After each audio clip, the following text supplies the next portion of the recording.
اللہ وحدہ لا شریک کے واسطے جو خالق کائنات ہے، مالک کائنات ہے، قابض کائنات ہے، اور درود و سلام ان گنت لا تعداد بے شمار درود و سلام امام الانبیاء، سید الانبیاء، امام المرسلین، امامنا فی الدنیا و امامنا فی الآخرہ، میرے اور آپ کے دلوں کی بہار جناب محمد الرسول اللہ صلی اللہ علیہ وسلم کی ذات اقدس پر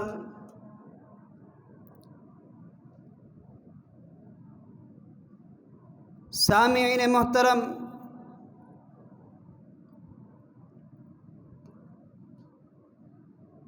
جیسا کہ آپ لوگ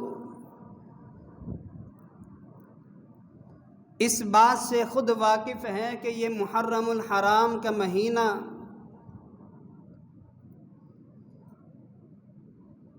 حرمت والے مہینوں میں سے ہے،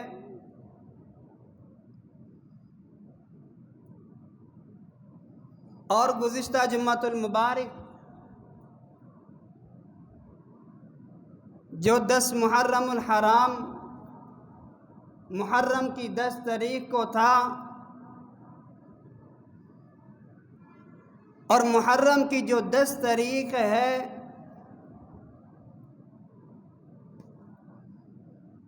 اس کی اسلام میں بہت ہی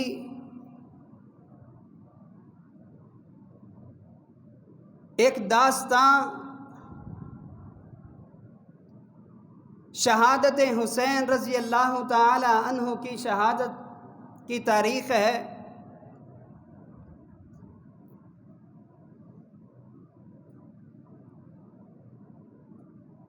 اور یہ شہادت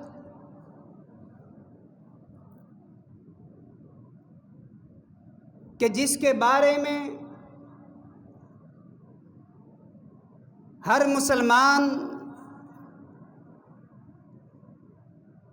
اس کو جب بھی سنتا ہے، اس واقعے کو جب بھی پڑھتا ہے، سنتا ہے، تو ہر مسلمان کا دل غم زدہ ہو جاتا ہے، اور پھر کچھ لوگ اس شہادت کو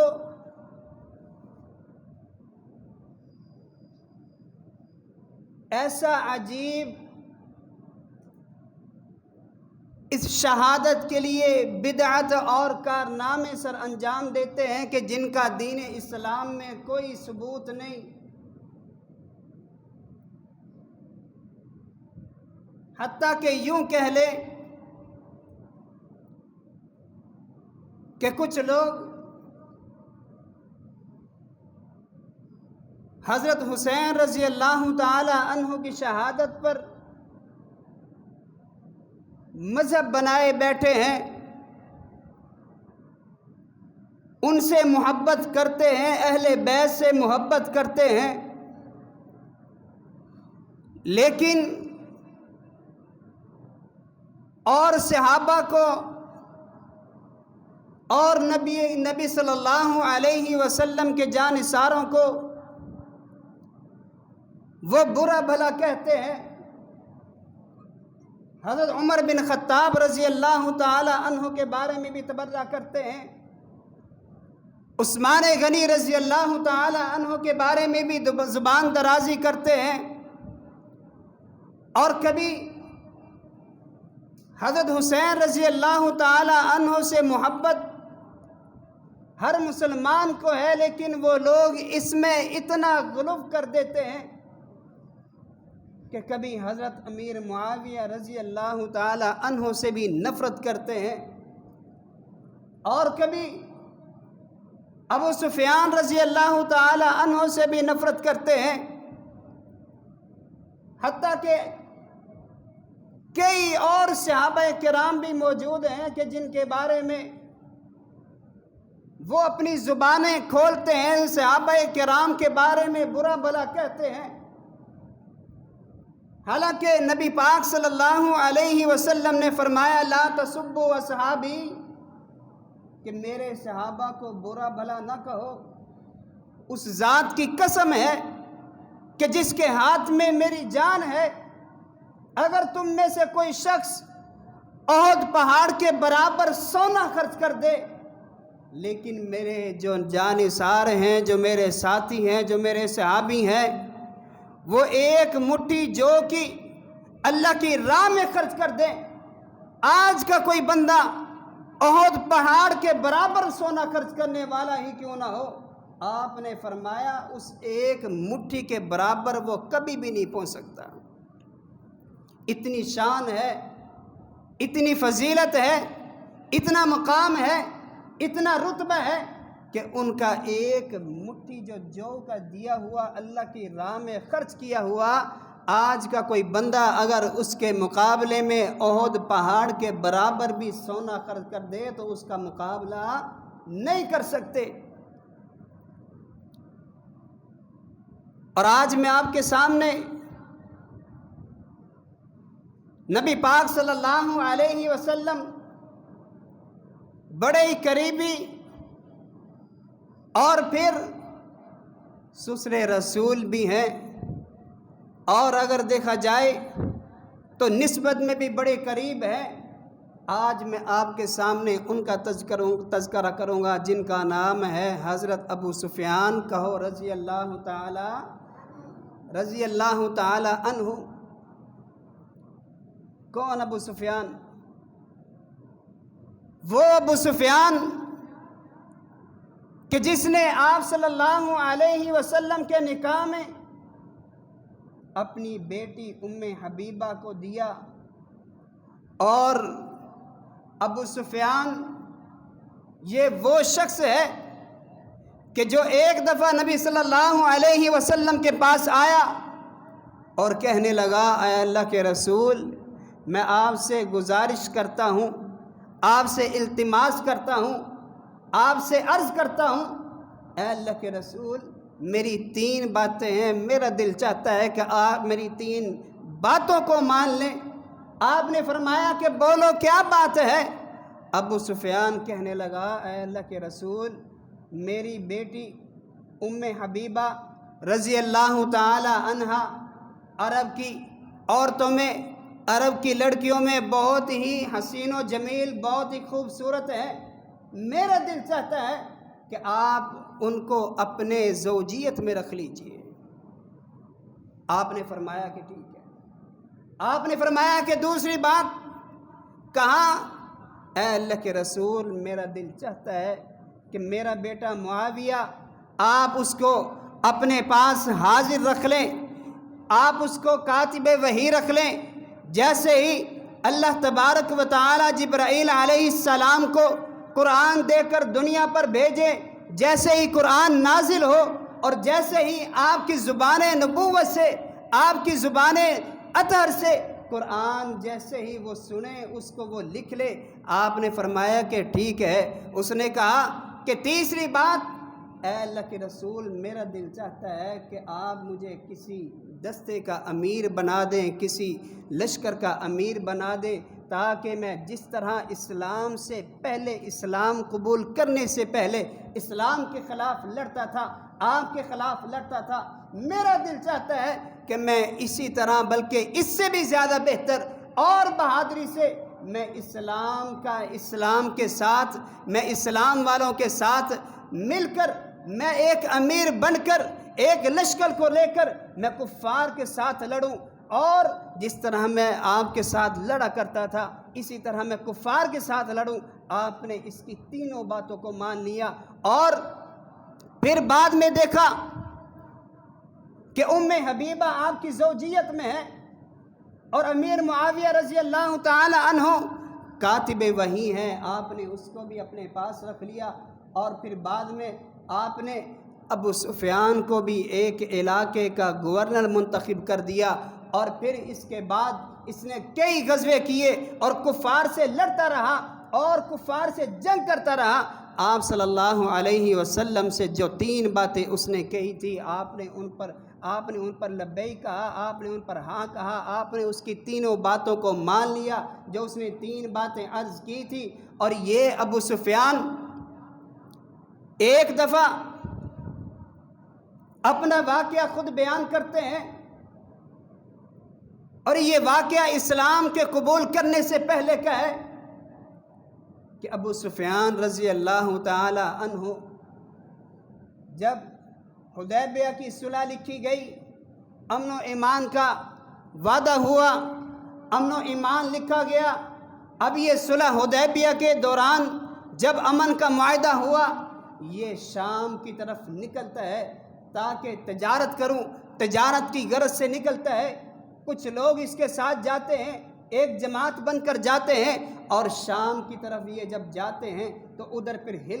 ہرقل کو پتہ چلتا ہے کہ مکہ سے کچھ لوگ آئے ہوئے ہیں۔ اب اس نے کہا کہ یہ جو لوگ آئے ہوئے ہیں ان کو بلواؤ، ان کو میرے پاس لے کر آؤ اور میں ان سے بات کرنا چاہتا ہوں۔ جب ان کو بلایا گیا، ان کو لایا گیا، اب ہرقل ان سے پوچھتا ہے کہ اے لوگو، اے جماعت والو، اے تجارت کرنے والو، ذرا میرے قریب آؤ۔ اور اس وقت ہرقل جو شام کا بادشاہ تھا، اس کے پاس روم کے بڑے بڑے تاجر، بڑے بڑے رئیس اس کے پاس ارد گرد موجود تھے۔ اب اس نے ابو سفیان کو بھی بلوایا، ابو سفیان کے ساتھ جو ارد گرد اس کے ساتھ آئے تھے ان کو بھی بلوایا۔ اب وہ سوال کرتا ہے کہ تم میں سے جو مکہ میں نبوت کا دعویٰ کرنے والا ہے اس کا قریبی رشتہ دار کون ہے؟ تم میں سے اس کے نسب میں سے کون ہے؟ تم میں سے اس کا رشتہ دار کون ہے؟ ابو سفیان آگے بڑھتا ہے اور کہتا ہے کہ میں اس کا رشتہ دار ہوں، میں اس کا قریبی ہوں، میں اس کے نسب والوں میں سے ہوں۔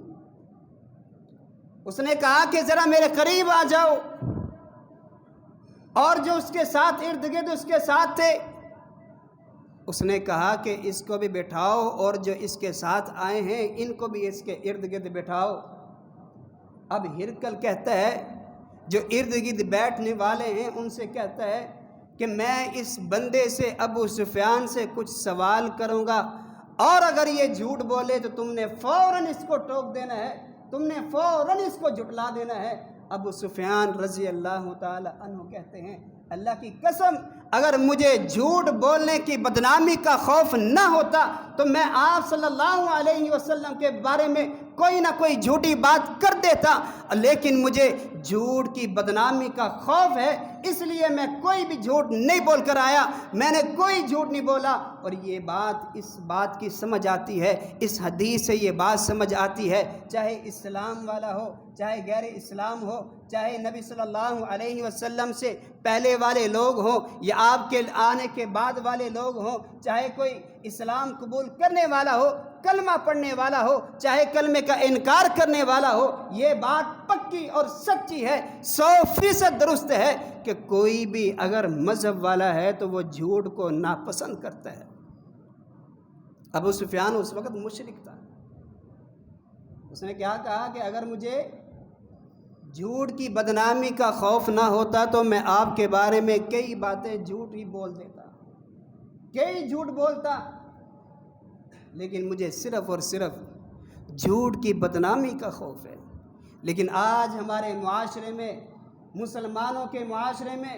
ہمارے ارد گرد رہنے والے لوگوں میں بہت سے ایسے لوگ ہیں کہ جو اپنی بات منواتے ہیں، اپنے آپ کو سچا ثابت کرتے ہیں، اپنے آپ کے جو سامنے منتخب ہوتا ہے، جو سامنے بات کرنے والا ہوتا ہے، اس کو بڑا ہی مطمئن کرتے ہیں، کچھ سچ بولتے ہیں، کچھ جھوٹ بولتے ہیں، اور لوگ کہتے ہیں کہ یار یہ بندہ بڑا ہی اچھا ہے، یہ بندہ بڑا ہی زبان کا جو ہے تیز ہے، یہ اگلے بندے کو فوراً مطمئن کر لیتا ہے، یہ بندہ فوراً ڈیل کر لیتا ہے، بڑا ہی اچھا ڈیلر ہے۔ حالانکہ وہ سب سے بڑا بدبخت انسان ہے کہ جو جھوٹ بول کر اگلے بندے کو مطمئن کرتا ہے، جھوٹ بول کر اگلے بندے سے ڈیل کرتا ہے، جھوٹ بول کر اگلے بندے کو دھوکہ دیتا ہے، سب سے بڑا بدبخت انسان ہے۔ آپ نے فرمایا کہ مومن بندہ کبھی بھی جھوٹ نہیں بول سکتا، اور یہ جھوٹ بولنا فرمایا کہ منافق بندے کی نشانی ہے۔ خیر یہ ایک بات، یہ موضوع ایک علیحدہ ہے، بات ہو رہی تھی ابو سفیان رضی اللہ تعالی عنہ سے۔ ہرقل سوال کرتا ہے کہ تو اس کے قریبی رشتہ داروں میں سے ہے؟ ابو سفیان نے کہا کہ جی ہاں میں اس کے رشتہ داروں میں سے ہوں۔ اس نے کہا کہ میں اس سے سوال کروں گا، اگر یہ جھوٹ بولے اس کے آس پاس جو آنے والے ہیں بیٹھنے والے ہیں یہ اس کو فوراً ٹوک دیں گے اور اس کو فوراً روک دیں گے، فوراً اس کو جھٹلا دیں گے۔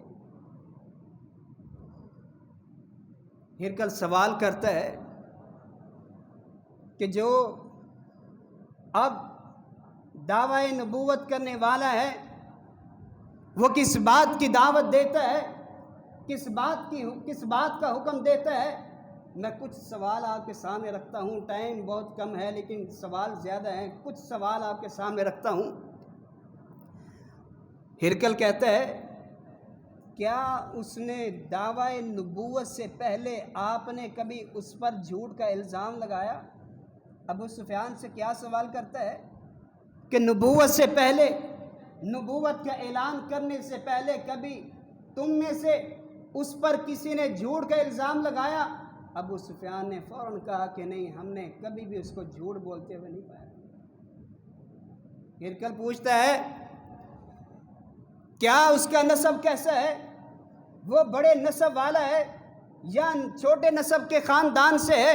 ہرقل نے جب یہ سوال کیا ابو سفیان نے کہا کہ وہ بڑے نسب کے خاندان سے ہے۔ ہرقل نے سوال کیا کیا اس کے بڑوں میں سے، اس کے بزرگوں میں سے کوئی بادشاہ گزرا ہے؟ ابو سفیان نے کہا کہ نہیں، کوئی بادشاہ نہیں گزرا۔ ہرقل پوچھتا ہے کہ وہ کس بات کی دعوت دیتا ہے؟ ابو سفیان کہتا ہے وہ ہمیں نماز کی دعوت دیتا ہے، وہ ہمیں اللہ وحدہ لا شریک کی عبادت کا حکم دیتا ہے، وہ اس اللہ کو ایک ماننے کی دعوت دیتا ہے، وہ بتوں سے منع کرتا ہے اور ہمیں پاک دامنی اختیار کرنے کا حکم دیتا ہے اور ہمیں جھوٹ بولنے سے منع کرتا ہے، سچ بولنے کی تاکید کرتا ہے، سچ بولنے کا حکم دیتا ہے۔ اور ہرقل نے جب یہ سارے سوال سنے اب وہ بعد میں انہی سوالوں کو دہراتا ہے کہ میں نے تجھ سے پوچھا تھا کہ یہ جو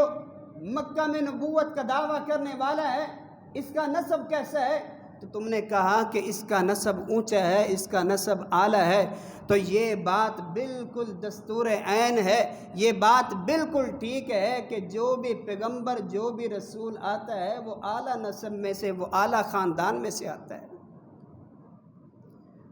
اس نے کہا کہ دوسرا سوال میں نے تجھ سے کیا کیا کوئی اس کے بزرگوں میں سے بادشاہ گزرا ہے؟ تم نے کہا کہ نہیں۔ اگر وہ تم کہتے کہ اس کا کوئی بزرگ، اس کا کوئی بڑا بادشاہ گزرا تھا تو میں یہ سمجھتا کہ یہ بادشاہ کا طالب، یہ بادشاہ کا طلبگار ہے، یہ اس کے لیے کوشش کر رہا ہے۔ اور پھر کہتا ہے کہ میں نے تجھ سے یہ بھی سوال کیا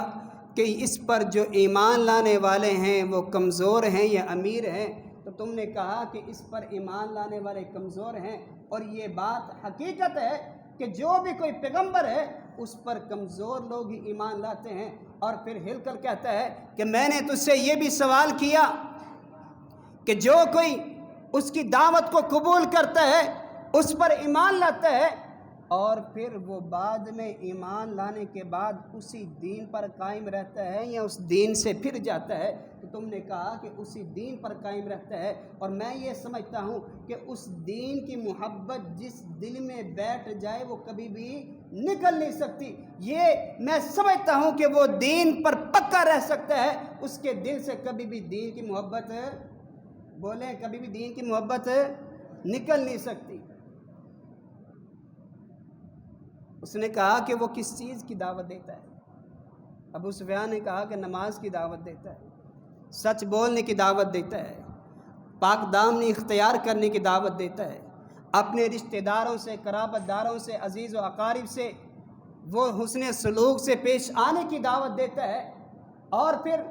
ہرقل نے کہا کہ اگر یہ بات تیری جتنے بھی سوال تجھ سے کیے ہیں 11، 12 یا 13 سوالوں کے بارے میں احادیث مبارکہ آتی ہیں، اس سے سوال کیے اور ابو سفیان نے بالکل درست جواب دیے، اور یہی بات ہے کہ جو حق پر ہو اس کی اپنی بھی تعریف کرتے ہیں، بیگانے بھی تعریف کرتے ہیں، اپنے سامنے بھی تعریف کرتے ہیں، اپنے پیچھے بھی تعریف کرتے ہیں۔ کوئی کہیں چلا جائے جو حق پر ہو اس کو بالکل حق والا سچ مانتا ہے، اس کو صحیح مانتا ہے، اس کی تعریف کرتا ہے۔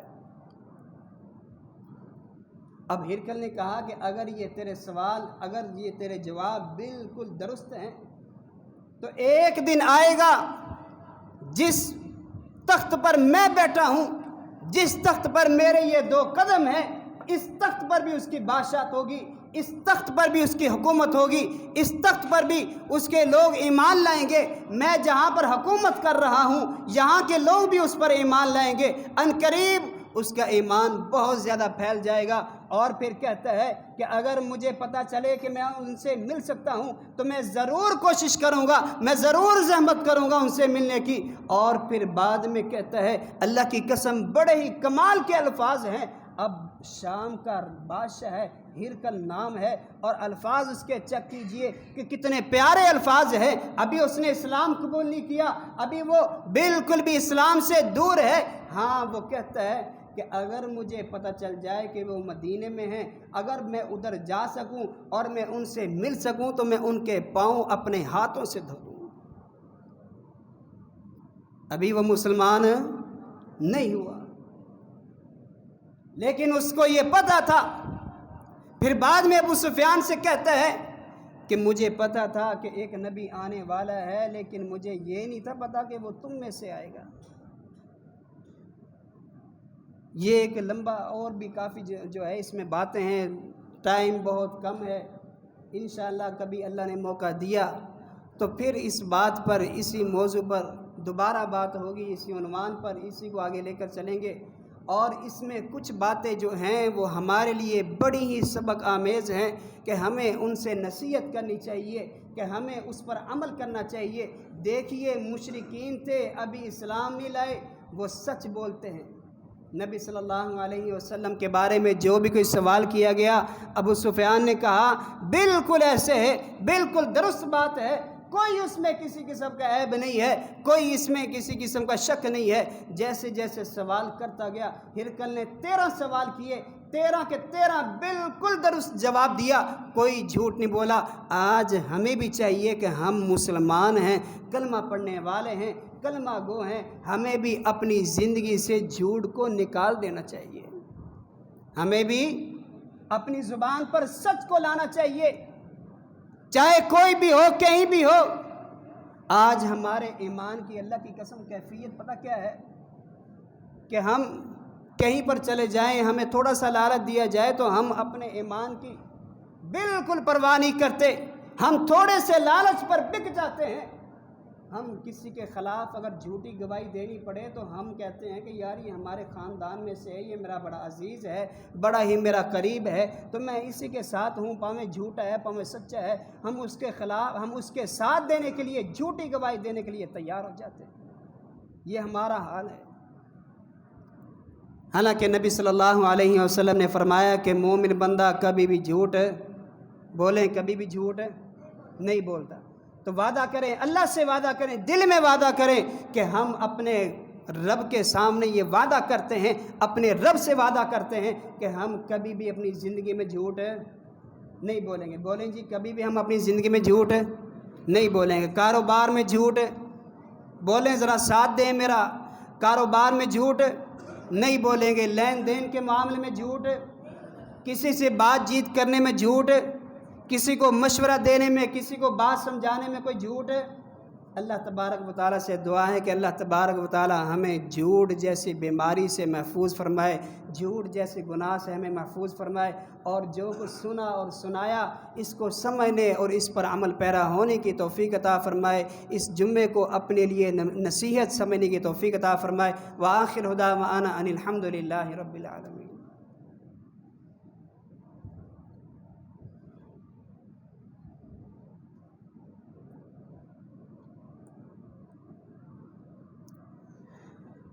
الحمد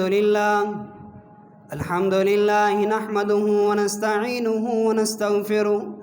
ونعوذ بالله من شرور أنفسنا ومن سيئات أعمالنا من يهده الله فلا مضل له ومن يضلل فلا هادي له وأشهد أن لا إله إلا الله وحده لا شريك له وأشهد أن محمدا عبده ورسوله اللهم صل على محمد وعلى آل محمد كما صليت على إبراهيم وعلى آل إبراهيم إنك حميد مجيد اللهم بارك على محمد وعلى آل محمد كما باركت على إبراهيم وعلى آل إبراهيم إنك حميد مجيد رب اشرح لي صدري ويسر لي أمري واحلل عقدة من لساني يفقه قولي رب زدني علما ربنا زدنا علما رب يسر ولا تؤسر وتمم بالخير أعوذ بالله السميع العليم من الشيطان الرجيم من همزه ونفخه ونفسه بسم الله الرحمن الرحيم إن الله وملائكته يصلون على النبي يا أيها الذين آمنوا صلوا عليه وسلموا تسليما يا أيها الذين آمنوا إذا نودي للصلاة من يوم الجمعة فاسعوا إلى ذكر الله وذروا البيع ذلكم خير لكم إن كنتم تعلمون ربنا ظلمنا أنفسنا وإن لم تغفر لنا وترحمنا لنكونن من الخاسرين رب ارحمهما كما ربياني صغيرا رب ارحمهما كما ربياني صغيرا اللهم اشف مرضنا ومرض المسلمين اللهم ارحمهما بالقرآن العظيم اللهم ارحمهما بالقرآن العظيم ربنا أفرغ علينا صبرا وثبت أقدامنا وانصرنا على القوم الكافرين سبحان ربك رب العزة عما يصفون وسلام على المرسلين والحمد لله رب العالمين